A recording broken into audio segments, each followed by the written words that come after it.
என் அன்பு சகோதர சகோதரிகளே, ஆண்டவர் இயேசு கிறிஸ்துவின் நாமத்தில் உங்களை வாழ்த்துகிறேன்.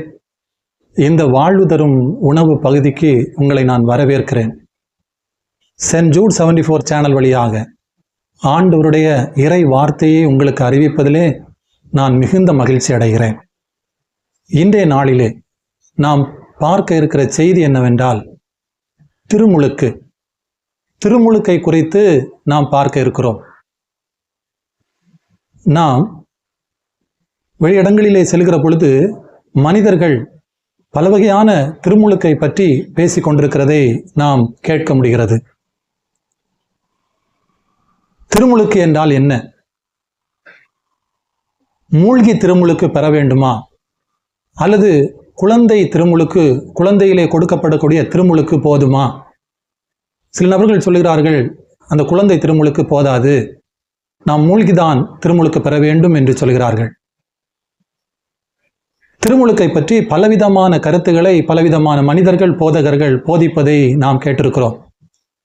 ஆனால் இன்று இந்த திருமுழுக்கை குறித்து மிக தெளிவாக ஆண்டவருடைய வார்த்தையை ஒப்பிட்டு நாம் பார்க்க இருக்கிறோம். ஆண்டவருடைய வார்த்தை திருமுழுக்கை குறித்து என்ன சொல்கிறது? திரு அவை திருமுழுக்கை குறித்து என்ன கற்றுத் தந்திருக்கிறது என்பதை தான் நாம் இன்று பார்க்க இருக்கிறோம். வாருங்கள், இந்த திருமுழுக்கை குறித்து மிக தெளிவாக சுருக்கமாக நாம் பார்ப்போம். என் அன்பு சகோதர சகோதரிகளே, திருமுழுக்கு என்றால் என்ன என்று நாம் கேட்கிற பொழுது, மனிதர்களிடம் நாம் கேட்கிற பொழுது மனிதர்கள் சொல்லுவார்கள், திருமுழுக்கு என்றால் ஞானஸ்தானம் என்று சொல்லுவார்கள். அவர்களுக்கு தெரிந்ததை அவர்கள் அப்படியே சொல்லுவார்கள், திருமுழுக்கு என்றால் ஞானஸ்தானம். ஆனால் அது சரியா என்று பார்த்தால் அது சரியில்லை. திருமுழுக்கு என்றால் என்ன என்பதை நாம் முதலில் தெரிந்திருக்க வேண்டும். திருமுழுக்கு என்றால் என்ன? திருமுழுக்கை குறித்து திரு அவை நமக்கு என்ன கற்றுத் தந்திருக்கிறது என்று நாம் முதலில் பார்க்க இருக்கிறோம்.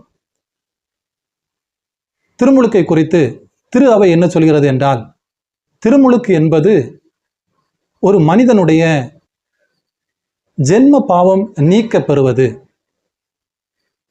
இரண்டாவதாக, அந்த மனிதன் ஆண்டவர் இயேசு கிறிஸ்துவோடு இணைவது.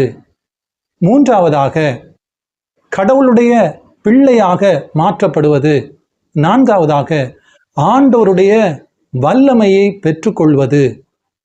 ஐந்தாவதாக, அந்த மனிதன் திரு அவையினுடைய உறுப்பினராக இணைக்கப்படுகிறான். இதுதான் திருமுழுக்கு என்று திரு அவை மிக தெளிவாக நமக்கு கற்றுக் கொடுத்திருக்கிறது. பெரியவர்களாக இருந்தால் அந்த பெரியவருடைய ஜென்ம பாவம் நீக்கப்படுகிறது. அவர் தற்போது செய்து கொண்டிருக்கிற பாவங்களிலிருந்து மனமாற்றம் பெற்று மன்னிப்பை அவர் பெற்றுக்கொள்கிறார். ஆண்டவர் இயேசு கிறிஸ்துவோடு அவர் இணைகிறார். கடவுளுடைய பிள்ளையாக அவர் மாற்றப்படுகிறார். தூய ஆவியானவருடைய ஆற்றலை அவர் பெறுகிறார். திரு அவையிலே ஒரு உறுப்பினராக அவர் இணைக்கப்படுகிறார். பெரியவர்களுக்கு இந்த 6 விதமான காரியங்கள் நடக்கிறது, ஆனால் குழந்தைக்கு இந்த 5 விதமான காரியங்கள் நடக்கிறது. இதுதான் திருமுழுக்கு என்று திரு அவை நமக்கு மிக தெளிவாக கற்றுக் கொடுத்திருக்கிறது. அப்படி என்றால் இந்த திருமுழுக்கு எப்பொழுது உருவானது? நம்முடைய முன்னோர்கள் காலத்தில் இந்த திருமுழுக்கு இருந்ததா? இது எப்பொழுது உருவானது என்று நாம் பார்க்க இருக்கிறோம். திருமுழுக்கு, மனிதர்களுக்கு திருமுழுக்கு கொடுக்கக்கூடிய பழக்கம் திருமுழுக்கு யோவானுடைய காலத்தில் இருந்துதான் உருவானது என்று பைபிள் நமக்கு கற்றுக் கொடுக்கிறது. திருமுழுக்கு யோவான் மனிதர்களுக்கு திருமுழுக்கு கொடுத்தார் என்று சொல்லப்பட்டிருக்கிறது. அந்த நேரத்தில் தான் ஆண்டவர் இயேசு கிறிஸ்துவும் திருமுழுக்கு யோவானிடம் திருமுழுக்கு பெறுகிறார். திருமுழுக்கு யோவான் காலத்திலிருந்து இன்று வரை மனிதர்கள் திருமுழுக்கு பெற்று வருகிறார்கள். அப்படி என்றால் திருமுழுக்கு யோவானுடைய காலத்தில்தான் இந்த திருமுழுக்கு தொடங்கப்பட்டது, உருவானது என்றால், அதற்கு முன்பு திருமுழுக்கு யோவானுடைய காலத்திற்கு முன்பு இருந்த நம்முடைய முன்னோர்கள் திருமுழுக்கு பெற்றார்களா என்று நாம் தேடுகிற பொழுது ஆம், நம்முடைய முன்னோர்களும் திருமுழுக்கு பெற்றிருக்கிறார்கள். பைபிள் அதை நமக்கு மிக தெளிவாக கற்றுக் கொடுக்கிறது. நம்முடைய முன்னோர்கள், திருமுழுக்கு யோவானுடைய காலத்திற்கு முன்பு இருந்த நம்முடைய முன்னோர்கள் எப்படி திருமுழுக்கு பெற்றார்கள் என்று நாம் அதை அறிந்திருக்க வேண்டும். ஆனால் நம்முடைய முன்னோர்கள், திருமுழுக்கு யோவானுடைய காலத்திற்கு முன்பிருந்த முன்னோர்கள் அடையாளமாக திருமுழுக்கை பெற்றார்கள். ஆனால் நாம் இப்பொழுது பெற்றுக்கொண்டிருக்கிற திருமுழுக்கு ஒரு அருள் அடையாளம். இது என்ன அடையாளம், அருள் அடையாளம் என்று நீங்கள் யோசிக்கலாம். இதற்கு ஒரு சிறிய எடுத்துக்காட்டை உங்களுக்கு நான் சொன்னால் அது உங்களுக்கு எளிதாக புரிந்துவிடும். என் அன்பு சகோதர சகோதரிகளே, மோசேயினுடைய காலத்திலே இஸ்ரேல் மக்களை மோசே வழிநடத்தி கொண்டிருக்கிற பொழுது பாலைவனத்திலே இந்த மக்கள் கொள்ளிவாய் பாம்பினால் கடிக்கப்படுகிறார்கள். கொள்ளிவாய் பாம்பு அவர்களை கடிக்கிறது. அப்பொழுது அநேக பேர் கடிபட்டு விழுந்து கிடக்கிறார்கள், உயிருக்கு போராடி கொண்டிருக்கிறார்கள். அப்பொழுது மோசே ஆண்டவரிடம் கேட்கிறார், ஆண்டவராகிய கடவுளிடம் கேட்கிறார். அப்போது ஆண்டவராகிய கடவுள் சொல்கிறார், நீர் ஒரு கொள்ளிவாய் பாம்பு சிலை ஒன்றை செய்து அதை கம்பத்தில் பொருத்தி வை என்று சொல்கிறார். அந்த கொள்ளிவாய் பாம்பு கடிக்கப்பட்ட அந்த மக்கள் இந்த வெண்கல பாம்பு சிலையை அவர்கள் உற்று நோக்குகிற போது அவர்கள் பிழைத்துக் கொள்வார்கள் என்று சொல்லப்பட்டிருக்கிறது. இது நாம் எல்லோருக்கும் தெரிந்த காரியம். இரண்டு சகோதர சகோதரிகளே, இந்த கொள்ளிவாய் பாம்பை கடிப்பட்டவர்கள் அந்த வெண்கல பாம்பு சிலையை பார்க்க வேண்டியது இருந்தது. அப்பொழுது அந்த மோசே அந்த வெண்கல பாம்பு சிலையை செய்து அந்த கம்பத்திலே அவர் உயர்த்தினார். இது ஒரு சிலை, வெண்கல பாம்பு சிலை. இது ஒரு அடையாளம். இது யாருக்கு அடையாளம் என்றால் அதற்கு பின்பு வர இருக்கிற ஆண்டவர் இயேசு கிறிஸ்துவுக்கு இது ஒரு முன் அடையாளம் என்று சொல்லப்பட்டிருக்கிறது. அப்படி என்றால் இந்த வெண்கல பாம்பு சிலை உயிரற்றது, இது ஒரு அடையாளம். ஆனால் ஆண்டவர் இயேசு கிறிஸ்து உயிருள்ள கடவுள், அவர் அருள் அடையாளம். இதை நாம் முதலில் சரியாக புரிந்திருக்க வேண்டும். எனவே நம்முடைய முன்னோர்கள் திருமுழுக்கு பெற்றார்கள், அடையாளமாக பெற்றார்கள். ஆனால் நாம் இப்பொழுது பெற்றுக்கொண்டிருக்கிற திருமுழுக்கு ஆண்டவர் இயேசு கிறிஸ்துவிலே உயிருள்ள திருமுழுக்கு அடையாளமாக, அருள் அடையாளமாக நாம் அதை பெற்றுக்கொண்டிருக்கிறோம். எனவே அடையாளமாக அவர்கள் எப்படி பெற்றார்கள் என்று நாம் பார்க்கிற பொழுது, நம்முடைய முன்னோர்கள் நோவா காலத்திலே நாம் சென்று பார்த்தோம் என்று சொன்னால், நோவாவினுடைய காலத்திலே இந்த உலகத்தை கடவுள் வெள்ளத்தினால் அழித்தார். அழிக்கிற பொழுது இந்த நோவாவினுடைய குடும்பம் மட்டும் காப்பாற்றப்பட்டது, ஒரு பேழையிலே காப்பாற்றப்பட்டது என்பது நமக்கு தெரியும். பாருங்கள், இந்த நேரத்திலே நோவாவும் அவருடைய மனைவியும் அவருடைய 3 புதல்வர்களும் அந்த புதல்வர்களுடைய மனைவி ஆகிய மொத்தம் 8 நபர்கள் இந்த வெள்ளப்பெருக்கிலே அவர்கள் காப்பாற்றப்பட்டு பாதுகாக்கப்பட்டார்கள். இது திருமுழுக்கு முன் அடையாளம் என்று சொல்லி அங்கு ஒரு திருமுழுக்கை கடவுள் குறிப்பிடுகிறார். பாருங்கள், 1 பேதுரு 3வது அதிகாரத்திலே 21வது வார்த்தையிலே இப்படி சொல்லப்பட்டிருக்கிறது, அந்த தண்ணீரானது திருமுழுக்கிற்கு முன் அடையாளம். இந்த திருமுழுக்கு உடலின் அழுக்கை போக்கும் செயல் அல்ல, அது குற்றமற்ற மனசான்றுடன் கடவுளுக்கு தரும் வாக்குறுதியாகும். இது இயேசு கிறிஸ்துவின் உயிர் தெழுதல் வழியாக இப்பொழுது உங்களுக்கு மீட்பளிக்கிறது என்று 1 பேதுரு 3வது அதிகாரத்திலே 21வது வார்த்தையிலே சொல்லப்பட்டிருக்கிறது. என் அன்பு சகோதர சகோதரிகளே, நோவாவினுடைய காலத்திலே அந்த 8 நபரும் திருமுழுக்கு பெற்றார்கள். அப்ப அதற்கு பின்பு மோசேயினுடைய காலத்திலே மோசேயால் வழிநடத்தப்பட்ட இஸ்ரேல் மக்களும் திருமுழுக்கு பெற்றார்கள். யாரோடு இணைந்திருக்கும்படியாக? மோசேயோடு இணைந்திருக்கும்படியாக திருமுழுக்கை அவர்கள் பெற்றார்கள் என்று ஆண்டவருடைய வார்த்தை நமக்கு கற்றுக் கொடுக்கிறது. பாருங்கள், 1 கொரிந்தியர் 10வது அதிகாரத்திலே 2வது வார்த்தை சொல்கிறது, அவர்கள் அனைவரும் மோசேயோடு இணைந்திருக்கும்படி மேகத்தாலும் கடலாலும் திருமுழுக்கு பெற்றார்கள் என்று சொல்லப்படுகிறது. எனவே நம்முடைய முன்னோர்கள் திருமுழுக்கு பெற்றிருக்கிறார்கள். நம்முடைய முன்னோர்கள் திருமுழுக்கை பெற்றிருக்கிறார்கள், அடையாளமாக அவர்கள் அந்த திருமுழுக்கை அவர்கள் பெற்றார்கள். ஆனால் நாம் இப்பொழுது பெற்றுக்கொண்டிருக்கிற திருமுழுக்கு அருள் அடையாளம். இப்பொழுது உங்களுக்கு புரிந்திருக்கிறோம் அடையாளம் என்றால் என்ன, அருள் அடையாளம் என்றால் என்ன. அடையாளம் என்பது உயிரற்ற நிலையிலே, அந்த வெண்கல பாம்பு சிலை உருவற்ற நிலையிலே காணப்படக்கூடியது அடையாளம். அதுவே ஆண்டவர் இயேசு கிறிஸ்துவை முன் குறித்ததாக இருந்தது. அந்த இயேசு கிறிஸ்துவே அருள் அடையாளம். இதை நாம் தெளிவாக அறிந்திருக்க வேண்டும். அப்படி என்றால் திருமுழுக்கு யோவானுடைய காலத்தில் இருந்துதான் மனிதர்கள் திருமுழுக்கை பெற்றார்கள் என்று சொன்னால், இந்த திருமுழுக்கு யோவானுக்கு இந்த திருமுழுக்கு கொடுக்கக்கூடிய அதிகாரம் எப்படி கிடைத்தது என்பதை நாம் தெளிவாக முதலில் அறிந்திருக்க வேண்டும். என் அன்பு சகோதர சகோதரிகளே, லூக்கா அதிகாரத்திலே 1வது அதிகாரத்தை நீங்கள் எடுத்து வாசிக்கிற பொழுது அநேக தடவை நீங்கள் வாசித்திருக்கலாம். ஆனால் இனிமேல் நீங்கள் வாசித்து பாருங்கள். அதிலே இந்த திருமுழுக்கு யோவான் எப்படி திருமுழுக்கு பெற்றிருப்பார் என்பது அங்கு சொல்லப்பட்டிருக்கிறது பாருங்கள். இந்த அன்னை மரியாளுடைய வயிற்றிலே ஆண்டவர் இயேசு கிறிஸ்து பிறக்க போகிறார் என்று சொல்லி கபிரியேல் வான தூதர் வந்து அந்த அன்னை மரியாளுக்கு இறைவாக்கு உரைக்கிறார். அப்படி உரைக்கிற பொழுது அவர் சொல்லுகிறார், உன்னுடைய உறவினளாகிய எலிசபெத் 6 மாதம் கர்ப்பிணியாக இருக்கிறாள். கருவுற இயலாதவள் என்று சொல்லப்பட்ட அவளுக்கு இப்பொழுது 6வது மாதம். எனவே கடவுளால் இயலாதது ஒன்றுமில்லை என்று அங்கு சொல்லப்படுகிறது. உடனே அன்னை மரியாள் அந்த வார்த்தைக்கு அடிபணிந்தாள், கீழ்ப்படிந்து அந்த வார்த்தையை அவர்கள் ஏற்றுக்கொண்டார்கள். அப்பொழுது அவருடைய வயிற்றிலே தூய ஆவியினுடைய வல்லமையினால் ஆண்டவர் இயேசு கிறிஸ்து உருவானார். இது நமக்கு தெரிந்தது. இப்பொழுது அன்னை மரியாள் என்ன செய்கிறார்கள், யூதேயா நாட்டிலிருந்து உடனே விரைவாக புறப்பட்டு எலிசபெத்தை உறவினரால் எலிசபெத்தை பார்ப்பதற்காக அவர்கள் நடைபயணம் செய்கிறார்கள். இப்பொழுது செக்கரியாவினுடைய வீட்டை இந்த அன்னை மரியாள் அடைந்த பொழுது அங்கு எலிசபெத்தை அவர்கள் காண்கிறார்கள்.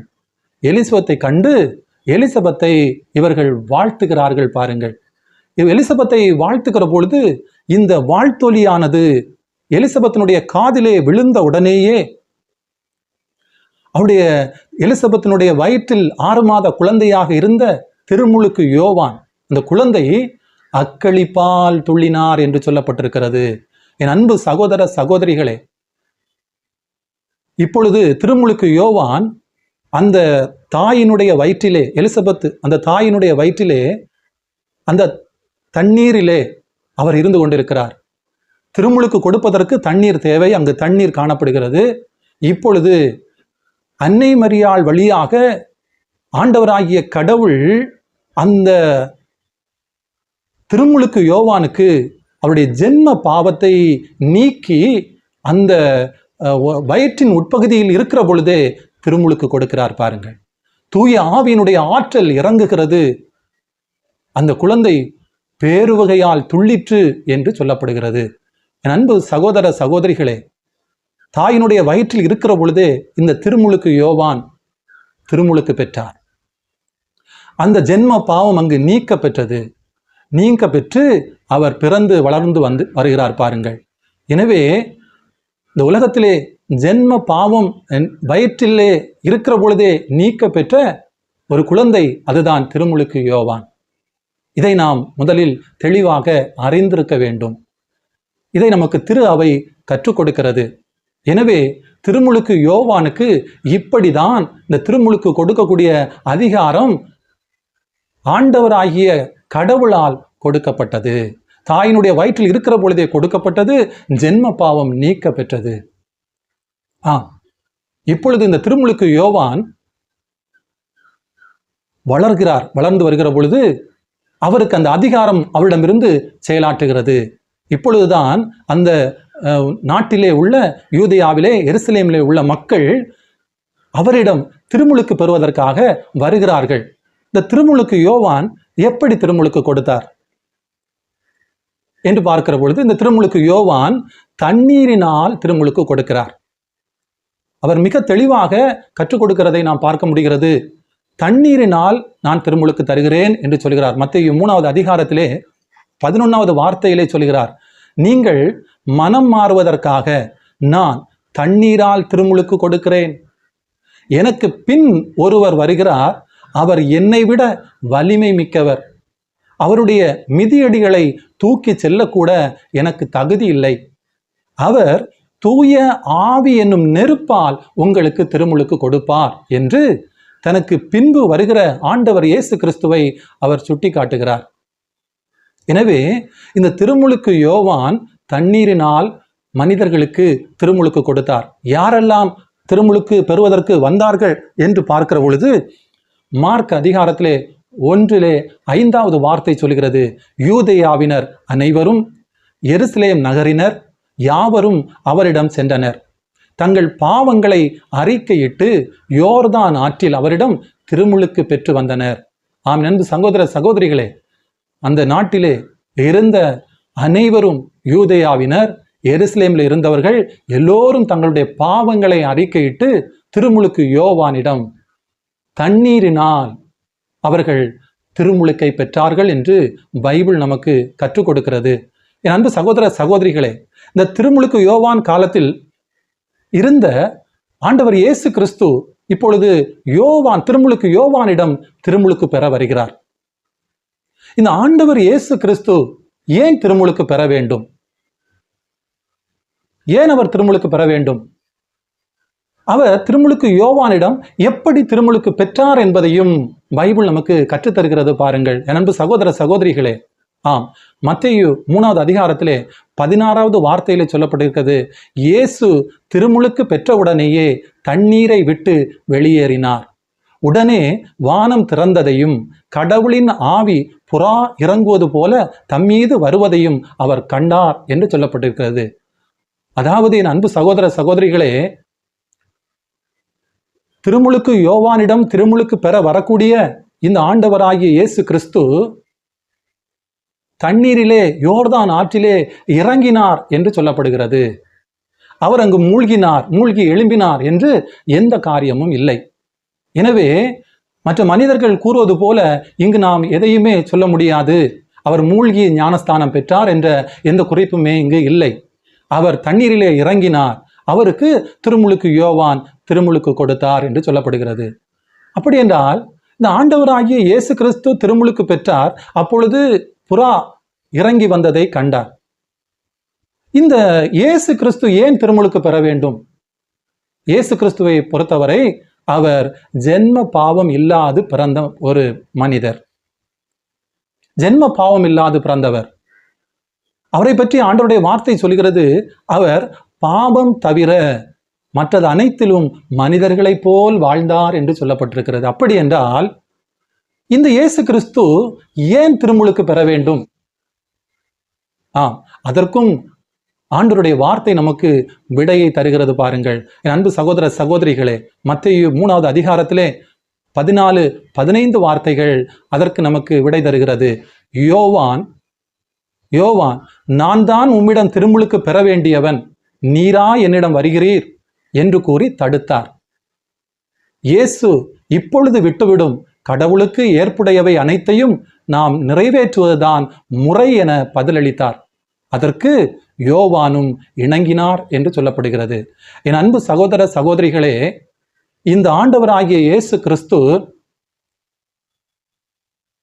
கடவுளுக்கு ஏற்புடையதை நிறைவேற்றவே திருமுழுக்கு பெற்றார் என்று ஆண்டவருடைய வார்த்தை நமக்கு கற்றுக் கொடுக்கிறது.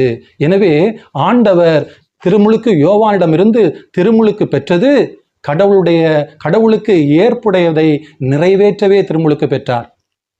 எனவே திருமுழுக்கு யோவான் காலத்தில் இயேசுவின் சீடர்கள் காலத்திற்கு பின்பு, திருமுழுக்கு யோவான் காலத்திற்கு பின்பு இயேசுவின் சீடர்கள் காலத்தில் திருமுழுக்கு எவ்வாறு நடைபெற்றது? இப்பொழுது ஆண்டவர் இயேசு கிறிஸ்து திருமுழுக்கு பெற்றுவிட்டார். ஆண்டவர் இயேசு கிறிஸ்து திருமுழுக்கு பெற்றார் என்று சொன்னால் அவருடைய சீடர்களும் அவருக்கு பின்னதாக அந்த திருமுழுக்கு யோவான் கொடுக்கிற தண்ணீரால் ஆன திருமுழுக்கை அவர்களும் பெற்றிருப்பார்கள்.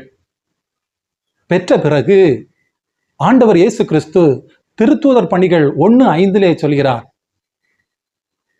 இப்படி சொல்கிறார், யோவான் தண்ணீரால் திருமுழுக்கு கொடுத்தார், நீங்களோ இன்னும் சில நாட்களில் தூய ஆவியால் திருமுழுக்கு பெறுவீர்கள் என்று கூறினார். பாருங்கள், திருமுழுக்கு யோவானிடமிருந்து ஆண்டவர் இயேசு கிறிஸ்து தண்ணீரால் திருமுழுக்கு பெற்றார். சீடர்களும் அந்த திருமுழுக்கை பெற்றார்கள். இப்பொழுது ஆண்டவர் இயேசு கிறிஸ்து விண்ணேற்றம் அடைவதற்கு முன்பாக இந்த சீடர்களை பார்த்து சொல்கிறார், நீங்கள் யோவான் தான் கொடுத்த தண்ணீரிலான திருமுழுக்கை பெற்றீர்கள், ஆனால் இன்னும் சில நாட்களில் நீங்கள் தூய ஆவியால் திருமுழுக்கு பெறுவீர்கள், தூய ஆவியால் பெறுவீர்கள் என்று கூறினார். அதுபோல அவர் சொன்னது போல இந்த சீடர்களுக்கு அவர் தூய ஆவி என்னும் நெருப்பால் திருமுழுக்கை கொடுத்தார். பாருங்கள், திருத்தூதர் பணிகள் 2வது அதிகாரத்திலே 1-4 வார்த்தைகள் இதை நமக்கு கற்றுக் கொடுக்கிறது. பெந்தைகோஸ்து என்னும் நாள் வந்தபோது அவர்கள் எல்லோரும் ஒரே இடத்தில் கூடியிருந்தார்கள்.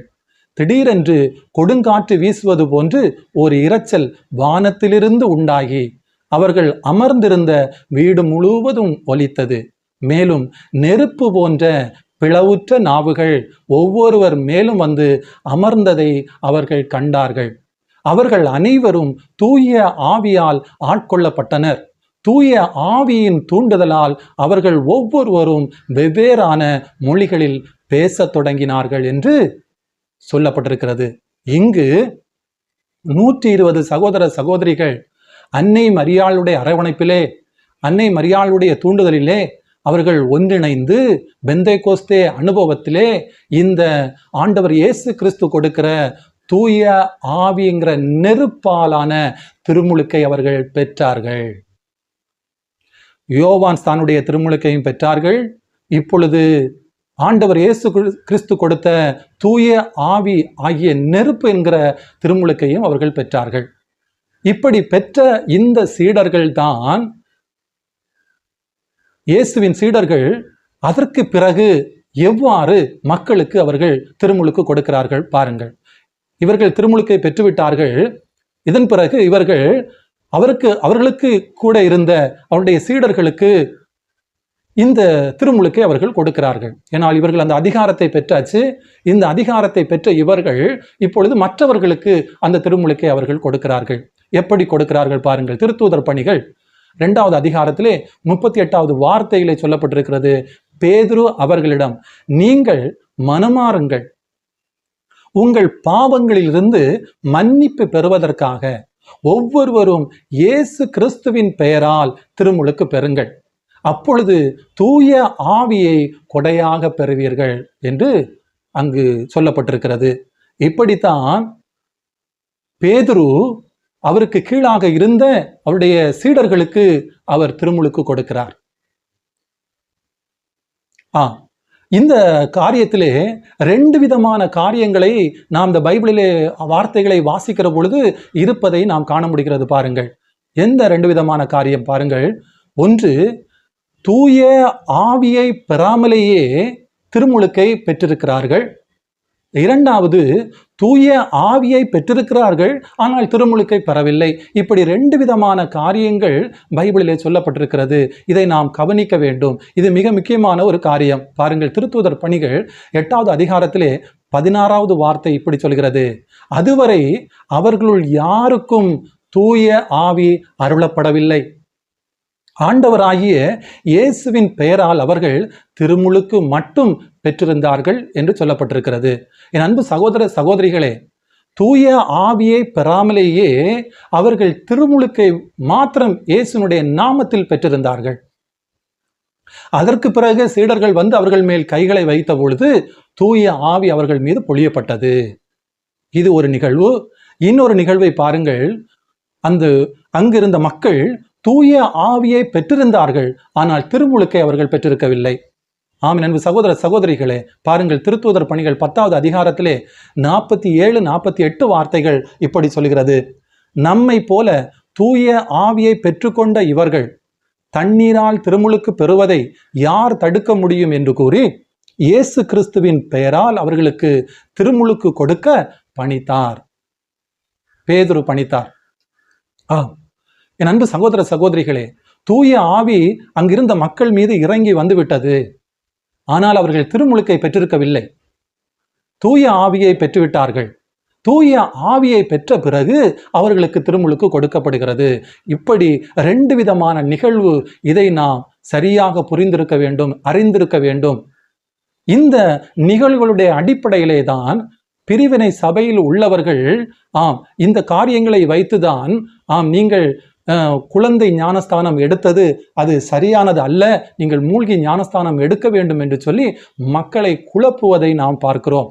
ஆனால் நாம் இதிலே ஒரு தெளிவை பெற்றிருக்க வேண்டும். என் அன்பு சகோதர சகோதரிகளே, தூய ஆவியை பெறாமலேயே திருமுழுக்கு பெற்றிருந்தார்கள், தூய ஆவியை பெற்றிருந்தார்கள், திருமுழுக்கு பெறாமல் இருந்தார்கள் என்ற 2 நிகழ்வு காணப்படுகிறது பாருங்கள்.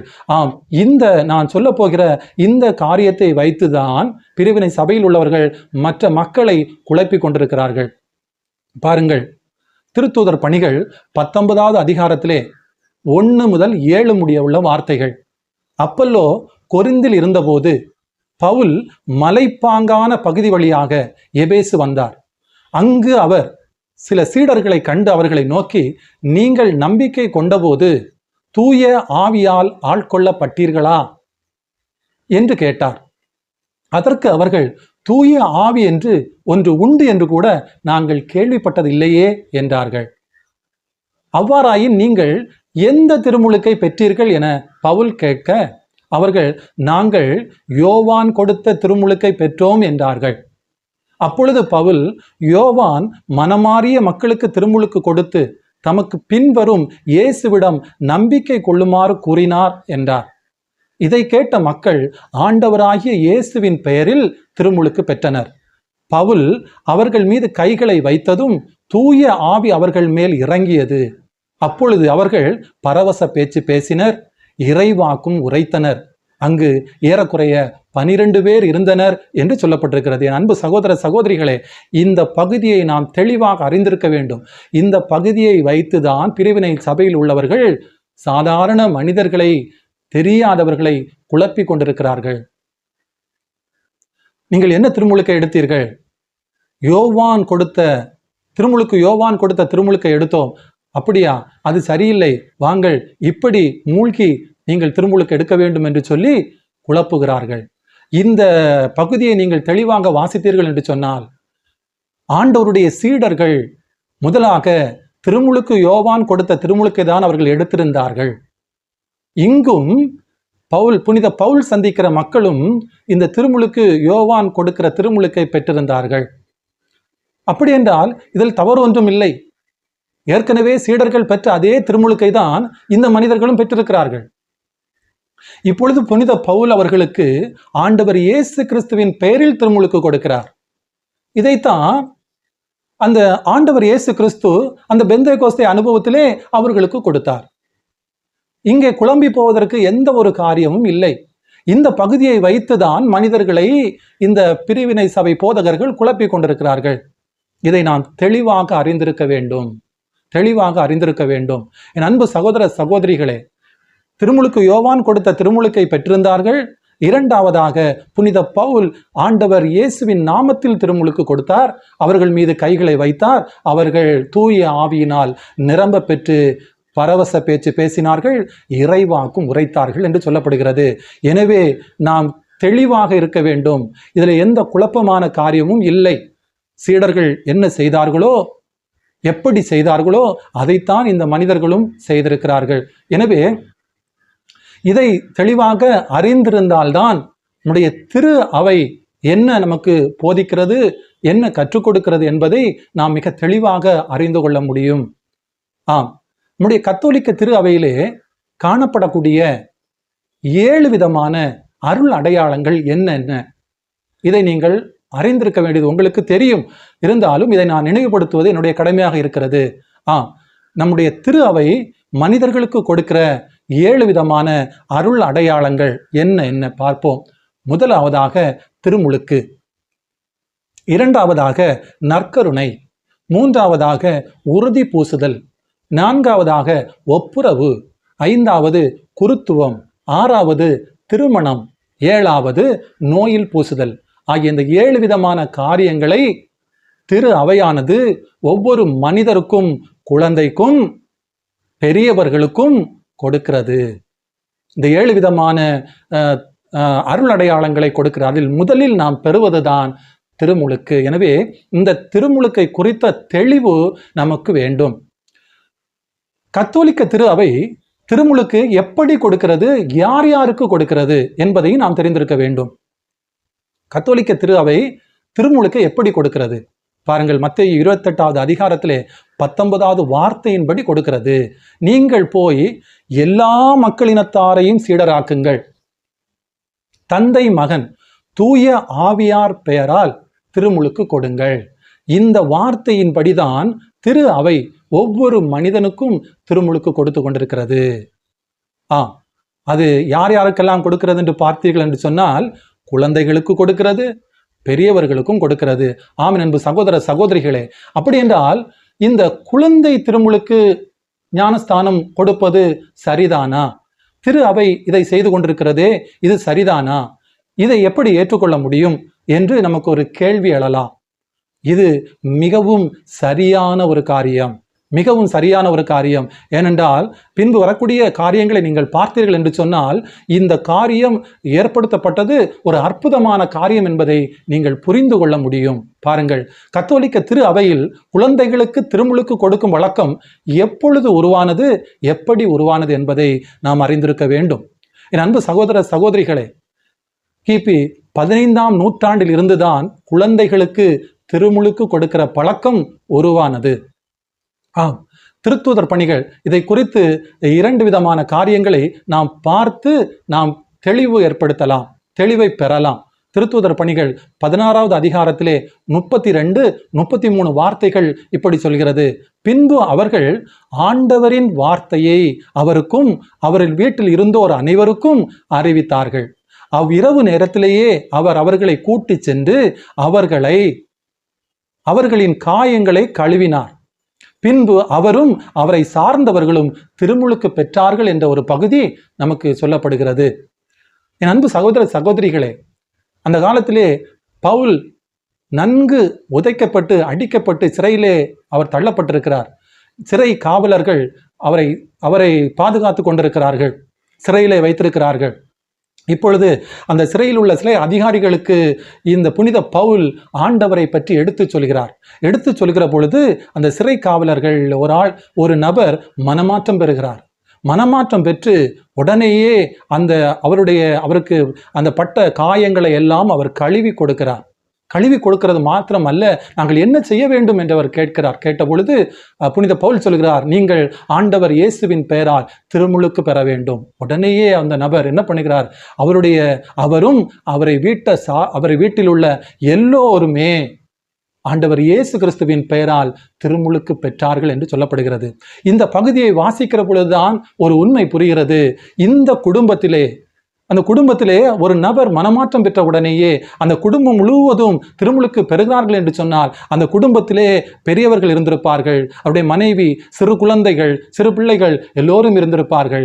எல்லோருமே திருமுழுக்கு பெற்றார்கள் என்று இங்கு குறிப்பிருக்கிறது. அப்படி என்றால் புனித பவுல் இதை நமக்கு தெளிவுபடுத்தி காண்பிக்கிறார். என் அன்பு சகோதர சகோதரிகளே, இது மாத்திரம் அல்ல, இன்னும் ஒரு காரியத்தை நீங்கள் பாருங்கள். இறந்தவர்களுக்கும் திருமுழுக்கு கொடுக்கிற பழக்கம் புனித பவுலுடைய காலத்திலே இருந்து வந்தது. இறந்தவர்களுக்கு திருமுழுக்கு. ஏன் இறந்தவர்களுக்கு இவர்கள் திருமுழுக்கு கொடுத்தார்கள் என்று பார்த்தால், 1 கொரிந்தியர் 15வது அதிகாரத்திலே 29வது வார்த்தையிலே இப்படி சொல்லப்படுகிறது. மேலும் இறந்தோருக்காக சிலர் திருமுழுக்கு பெறுகிறார்களே, ஏன் அப்படி செய்கிறார்கள்? இறந்தோர் உயிருடன் எழுப்பப்படுவது இல்லை என்றால் அவர்களுக்காக திருமுழுக்கு பெறுவானேன் என்று புனித பவுல் அங்கிருக்கிற மக்களை பார்த்து அவர் கேட்கிறார். ஆம் அன்பு சகோதர சகோதரிகளே, அந்த காலகட்டத்திலே வயது வந்தவர்கள் திருமுழுக்கு எடுத்து வந்தார்கள். அப்போ திருமுழுக்கு எடுப்பதற்கு முன்னதாகவே அந்த குழந்தைகள் இறந்து போகிற ஒரு நிலை ஏற்பட்டது. இதை இறந்து போன பிறகு அவருடைய பெயரை வைத்து அவர்களுக்காக இறந்த பிறகு திருமுழுக்கு கொடுக்கிற பழக்கம் இருந்தது. காரணம் என்ன? அவர்கள் உயிர்த்தெழுந்து வருவார்கள், அப்பொழுது அவர்கள் திருமுழுக்கை பெற்றிருக்க வேண்டும் என்று சொல்லி திருமுழுக்கு கொடுக்கப்பட்டது. இதை பவுல் நமக்கு சுட்டி காட்டுகிறார். எனவே இந்த இறப்பு ஏற்படுவதன் நிமித்தமாக அந்த குழந்தைகள் திருமுழுக்கு பெறாமல் போய்விடுவார்களே என்று சொல்லி, இதை திருச்சபை கருத்தில் கொண்டுதான் தூய ஆவியானவருடைய தூண்டுதலின் நிமித்தமாக தான் அங்கு திரு அவையானது, இந்த திரு அவையிலே காணப்படுகிற அந்த திருத்தந்தை ஒரு சரியான முடிவை அவர் எடுத்துக்கொள்கிறார். பாருங்கள் என் அன்பு சகோதர சகோதரிகளே, திருமுழுக்கு எடுக்காமலே இறந்து போகிற மக்கள் அதற்கு இறந்த பிறகு அவர்கள் திருமுழுக்கு எடுக்கிறார்களே, அதை நாம் சரி செய்ய வேண்டும் என்று சொல்லி தூய ஆவியானவருடைய தூண்டுதல் நிமித்தமாக சிறு குழந்தையா இருக்கிற பொழுதே 8 நாட்களிலேயே அதற்கு பிறகு திருமுழுக்கு கொடுக்கிற பழக்கத்தை 15ஆம் நூற்றாண்டிலே இருந்த திருத்தந்தையானவர் அதை கொண்டு வருகிறார். எவ்வளவு ஒரு அற்புதமான ஒரு காரியம், எவ்வளவு ஒரு அற்புதமான காரியம் பாருங்கள். இப்படித்தான் திரு அவையிலே குழந்தைகளுக்கு திருமுழுக்கு கொடுக்கிற பழக்கம் உருவானதை நாம் காண முடிகிறது. என் அன்பு சகோதர சகோதரிகளே, இது தூய ஆவியானவருடைய தூண்டுதல் நிமித்தமாக இந்த காரியம் நிகழ்ந்திருக்கிறது. இப்படி குழந்தைகளுக்கு திருமுழுக்கு கொடுக்கிற பொழுது அங்கு என்னென்ன நடக்கிறது? ஏற்கனவே திருமுழுக்கு என்றால் என்ன என்று நாம் பார்த்தோமே, அந்த காரியம்தான் இந்த திருமுழுக்கிலும் நடக்கிறது. இதில் விசேஷித்த விதமாக இன்னும் ஒரு காரியம் இணைக்கப்படுகிறது. பாருங்கள், இந்த குழந்தையை பெற்றெடுத்த பெற்றோர்கள் இருக்கிறார்கள். இந்த குழந்தையை ஞானத்தில் வளர்த்தெடுக்க வேண்டிய ஞான பெற்றோர்கள் என்று ஒரு பொறுப்பும் அங்கு கொண்டு வரப்படுகிறது. பாருங்கள், எவ்வளவு அற்புதமான காரியம். இப்படி கொண்டு வருகிற இந்த காரியத்தை யார் கொண்டு வந்தார்? அந்த நேரத்திலே அங்கு நிலவி இருந்த தவறான கொள்கைகளை எல்லாம் மாற்றி போட்டவர் தான் புனித அந்தோனியார். இவர்தான் அங்கு அந்த நேரத்திலே நிகழ்வில் இருந்த தவறான தப்பறைகளை எல்லாம் மாற்றி போட்டு இந்த குழந்தைக்கு இப்படி ஞான பெற்றோர்கள் இருக்க வேண்டும், அந்த ஞான பெற்றோர்கள் இவர்களை அந்த ஞானத்திலே கடவுளோடு கூட அவர்களை வளர்க்க வேண்டும் என்று சொல்லி ஒரு காரியத்தை அவர் அங்கு உருவாக்கி அங்கு நடந்த தவறான எல்லா காரியங்களுக்கும், தவறான தப்பறைகளுக்கு ஒரு முற்றுப்புள்ளியை வைக்கிறார். என் அன்பு சகோதர சகோதரிகளே, எவ்வளவு அற்புதமான காரியம் குழந்தை திருமுழுக்கு. இந்த குழந்தை திருமுழுக்கிலே அந்த குழந்தையானது ஜென்ம பாவம் நீக்க பெறுகிறது, ஆண்டவர் இயேசு கிறிஸ்துவோடு இணைகிறது, கடவுளின் பிள்ளையாக மாறுகிறது, தூய ஆவியானுடைய ஆற்றலை பெறுகிறது, திரு அவையில் ஒரு உறுப்பினராக அது இணைந்து கொள்கிறது. என் அன்பு சகோதர சகோதரிகளே, இப்படித்தான் குழந்தை திருமுழுக்கு நம்முடைய திரு அவையிலே உருவானது. இதை நாம் மிக தெளிவாக அறிந்திருக்க வேண்டும். எனவே குழந்தை திருமுழுக்கிலே எந்தவித தவறும் இல்லை. இதை இந்த திரு அவையை விட்டு பிரிந்து சென்ற மார்ட்டின் லூதர் கிங் அவர் கூட இந்த குழந்தை திருமுழுக்கை ஆதரித்து எழுதியிருக்கிறார், பேசியிருக்கிறார். பாருங்கள், அவ்வளவு அற்புதமான திருமுழுக்கு தான் இந்த குழந்தை திருமுழுக்கு.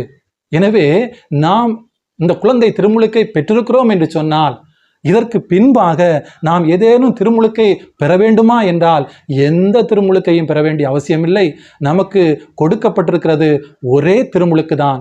இந்த திருமுழுக்கிலே எல்லா விதமான காரியங்களையும் நாம் தெளிவாக பெற்றிருக்கிறோம். எனவே வேறு விதமான எந்த திருமுழுக்கையும் நாம் பெற வேண்டிய அவசியம் இல்லை என்பதை நீங்கள் தெளிவாக அறிந்திருக்க வேண்டும். இன்னும் நம்மிலே பலர் இன்னொரு திருமுழுக்கை அறிந்திருக்க நாம் மிகவும் கடமைப்பட்டிருக்கிறோம். பாருங்கள், என் அன்பு சகோதர சகோதரிகளே, ஆண்டவர் இயேசு கிறிஸ்து இருந்த காலத்திலே அவர் ஒரு திருமுழுக்கை பற்றி கூறுகிறார். நம்மிலே பலருக்கு இந்த திருமுழுக்கு தெரியாது. பாருங்கள், அது என்ன திருமுழுக்கு? லூக்கா 12வது அதிகாரத்திலே 50வது வார்த்தை சொல்கிறது, ஆயினும் நான் பெற வேண்டிய ஒரு திருமுழுக்கு உண்டு, அது நிறைவேறும் அளவும் நான் மிகவும் மன நெருக்கடிக்குள்ளாயிருக்கிறேன் என்று சொல்லி ஆண்டவர் இயேசு கிறிஸ்து இப்படி ஒரு திருமுழுக்கை அவர் சுட்டி காட்டுகிறார். அவர் சிலுவையிலே அறையப்படுவதற்கு முன்பாக இந்த ஒரு திருமுழுக்கை அவர் சுட்டி காட்டுகிறார். இந்த திருமுழுக்கை பெறுவதற்காக அவர் மிகுந்த மன நெருக்கடிக்குள்ளாயிருந்தார் என்று இந்த வார்த்தை நமக்கு கற்றுக் கொடுக்கிறது. எனவே இது என்ன திருமுழுக்கு என்று பார்த்தால், இதுதான் இரத்தத்தினாலான திருமுழுக்கு. இரத்தத்தினாலான திருமுழுக்கு. இந்த திருமுழுக்கை ஆண்டவர் இயேசு கிறிஸ்து சிலுவையிலே அதை பெற்றார். நம்முடைய பாவங்களுக்காக அவர் இரத்தம் சிந்துகிற பொழுது இந்த இரத்தத்தினாலான திருமுழுக்கை அவர் பெற்றார். அப்போ அதற்கு முன்பதாக இந்த ஆண்டவர் இயேசு கிறிஸ்துவுக்கு திருமுழுக்கு கொடுத்த திருமுழுக்கு யோவான் இந்த திருமுழுக்கை பெற்றாரா, இந்த இரத்த திருமுழுக்கை பெற்றாரா என்றால் அவரும் ஆண்டவர் இயேசு கிறிஸ்துக்கு முன்பாகவே இந்த இரத்த திருமுழுக்கை அவரும் பெற்றார். அவருடைய தலை துண்டிக்கப்பட்டு ஆண்டவராகிய கடவுளுக்கு அவர் தன்னுடைய சரீரத்தை உயிரை ஒப்பு கொடுக்கிற பொழுது இரத்தம் சிந்தி இந்த இரத்த திருமுழுக்கை இரத்த சாட்சியாக அவர் அதை பெற்றார். அதைத்தான் ஆண்டவர் இயேசு கிறிஸ்து சிலுவையிலே நம்முடைய பாவங்களுக்காக இரத்தம் சிந்தி அந்த இரத்த திருமுழுக்கை அவர் பெற்றார். அதற்கு பின்பு அவரை பின்பற்றி வந்த அவருடைய சீடர்களும் இந்த இரத்த திருமுழுக்கை பெற்றார்கள். அதற்கு பின்பாக வந்த புனிதர்களும் இந்த இரத்த திருமுழுக்கை அவர்கள் பெற்றார்கள். எனவே இந்த திருமுழுக்கும் மிக மிக முக்கியமான, நம்முடைய வாழ்வின் கடைசி பகுதியிலே நமக்கு பெற வேண்டிய மிக மிக முக்கியமான ஒரு திருமுழுக்கு இந்த இரத்தத்திலான திருமுழுக்கு. இரத்த சாட்சிகள் என்று நாம் சொல்கிறோம். இந்த இரத்த திருமுழுக்கு, இந்த இரத்த திருமுழுக்கையும் நாம் பெற வேண்டும். அதற்காக ஆண்டவரிடம் நாம் கேட்க வேண்டும். ஆண்டவரும் அதற்குரிய வாய்ப்பை நமக்கு கொடுத்து அந்த திருமுழுக்கை அவர் நமக்கு தந்து நம்மை அவர் ஆசீர்வதிக்க வேண்டும். எனவே திருமுழுக்கிலே எந்த ஒரு ஐயப்பாடோ, எந்த ஒரு உங்களுக்கு அதில் குழப்பமோ இல்லாதபடி மிக தெளிவாக நீங்கள் அறிந்திருக்க வேண்டிய காரியம், குழந்தை திருமுழுக்கு சரிதான், குழந்தை திருமுழுக்கு போதும். வேற எந்த விதமான மூழ்கு திருமுழுப்போ வேற எந்த திருமுழுக்கோ நமக்கு தேவையில்லை. நாம் இன்னும் பெற வேண்டிய ஒரே திருமுழுக்கு அது இந்த இரத்த திருமுழுக்கு தான் என்பதை நீங்கள் தெளிவாக அறிந்திருக்க வேண்டும். அன்பு சகோதர சகோதரிகளே, இந்த ஆண்டவருடைய வார்த்தைகள் உங்களுக்கு ஒரு தெளிவை ஏற்படுத்தியிருக்கும் என நான் நம்புகிறேன். இந்த வார்த்தையை மற்றவர்களுக்கும் நீங்கள் பகிர்ந்து கொடுங்கள். அவர்களுக்கும் அது மிகுந்த பிரயோஜனமாய் இருக்கட்டும். ஆண்டவர் தாமே இந்த வார்த்தையை கேட்டுக்கொண்டிருக்கிற ஒவ்வொருவரையும் நிறைவாய் ஆசீர்வதித்து வழிநடத்துவாராக. ஆமென்.